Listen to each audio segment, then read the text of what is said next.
ఇంట్లోనే చాలా సింపుల్ గా రెస్టారెంట్ స్టైల్ చికెన్ సూప్ ఎలా చేయాలో చూపిస్తానండి. ఈ సీజన్‌లో అందరికీ యూజ్ అయ్యే ఒక మంచి రెసిపీ.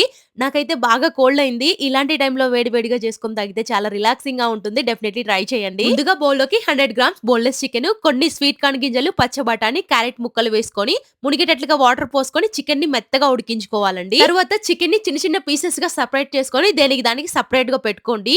ఇప్పుడు ఒక బౌల్‌లోకి 2 స్పూన్ల కార్న్ ఫ్లోర్ మిక్స్‌ని వేసుకొని కొన్ని వాటర్ పోసుకొని బాగా కలిపి పక్కన పెట్టుకోండి. ఇప్పుడు పాన్ లోకి ఆయిల్ వేసుకొని లైట్ గా లవంగం, చెక్క, ఎలాచి, స్ప్రింగ్ ఆనియన్స్, పచ్చిమిర్చి, బీన్స్, పెప్పర్ పొడి, అల్లం వెల్లుల్లి పేస్ట్ వేసుకొని ఫ్రై చేసుకున్న తర్వాత ఉడికించి పెట్టుకున్న చికెన్, వెజిటబుల్స్ వేసుకొని కొద్దిగా పసుపు వేసుకొని బాగా కలుపుకొని చికెన్ ఉడికించుకున్నాం కదా ఆ వాటర్ కూడా వేసుకొని ఇంకా ఎక్స్ట్రాగా ఒక గ్లాస్ వాటర్ కూడా వేసుకొని సరిపడా సాల్ట్ వేసుకొని కలిపి పెట్టుకున్న కార్న్ ఫ్లోర్ వాటర్ కూడా వేసుకొని మంటను మీడియం ఫ్లేమ్ లో పెట్టుకొని బాగా కలుపుకుంటూ ఒక 5-6 నిమిషాల పాటు ఉడికించుకొని ఫైనల్ గా కొంచెం కొత్తిమీర, హాఫ్ చెక్క నిమ్మరసం పిండుకొని వేడి వేడిగా సర్వ్ చేసుకుంటే చాలా చాలా బాగుంటుంది. డెఫినెట్లీ ట్రై చేయండి.